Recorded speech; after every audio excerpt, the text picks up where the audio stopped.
Halo semuanya, bersama saya Ulfa. Dalam video ini kita akan membahas desain eksperimen sebagai salah satu tahapan dalam pengembangan sistem yang memanfaatkan pembelajaran mesin. Dalam membangun sistem yang memanfaatkan pembelajaran mesin, terdapat beberapa pihak yang mungkin terlibat, yaitu data engineers, data scientist, ataupun ada machine learning engineers dan developers. Nah, kuliah yang kita pelajari pembelajaran mesin itu adalah salah satu tahapan yang ada di dalam pembangunan sistemnya, yaitu pembangunan model. Nah, di sini nanti terdapat salah satu tahapan juga yang harus dilakukan agar kita mendapatkan model yang terbaik untuk kemudian nanti dideploy pada produksi. Nah, salah satu tahapan tersebut adalah melakukan eksperimen sedemikian sehingga model yang dihasilkan itu dapat bekerja, memiliki kinerja yang cukup baik. Nah, ketika membangun sistem yang memanfaatkan machine learning, biasanya tidak mudah untuk mengetahui pendekatan apa yang sebaiknya dilakukan dan memiliki kinerja yang cukup baik. Oleh karena itu, biasanya kita akan mulai dulu dengan suatu ide, bagaimana membangun sistemnya, untuk kemudian ide tersebut diimplementasikan dalam suatu kode, lalu hasil implementasi tersebut kemudian dilakukan eksperimen untuk melihat seberapa baik kinerja dari ide yang sudah diimplementasikan tersebut. Nah, biasanya kita kemudian tidak bisa mengharapkan bahwa ide awal tersebut akan langsung bekerja dan memiliki kinerja yang cukup baik. Oleh karena itu, proses ini akan dilakukan iterasi, dilakukan perbaikan berdasarkan hasil temuan yang ditemukan pada tahap eksperimen.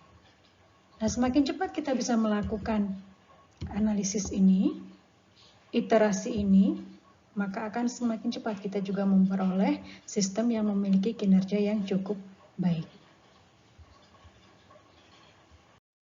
Dalam setiap tahapan untuk proses ini, kita kadang perlu memerlukan keputusan yang cukup penting ya.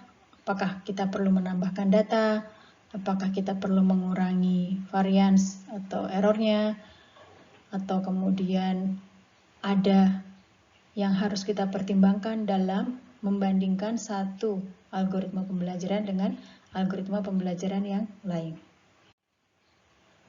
Nah, model pembelajaran mesin itu umumnya memiliki matriks atau pengukuran yang perlu dioptimasi, namun juga ada batasan yang perlu dipenuhi.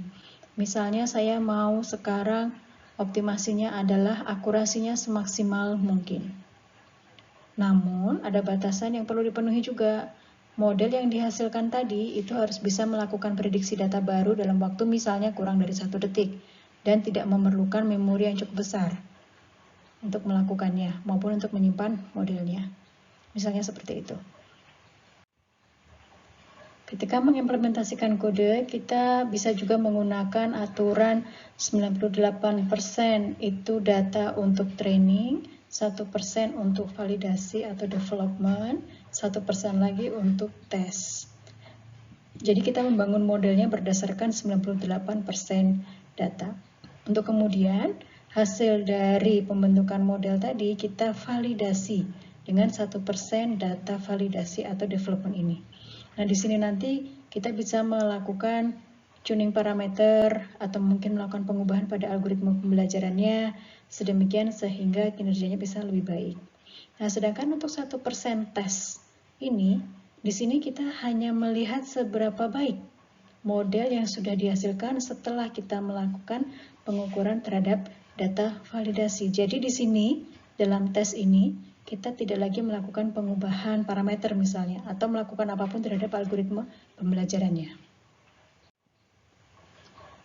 Nah, untuk membandingkan satu model dengan model yang lain, kita biasanya menggunakan matriks evaluasi yang sama untuk semua model tersebut. Misalnya, kita pilih F1 score. Apa itu F1 score? Nanti akan kita bahas pada saat membahas desain eksperimen.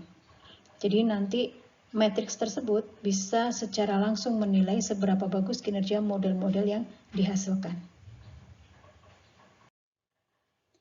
Demikian video pengantar desain eksperimen. Selamat belajar!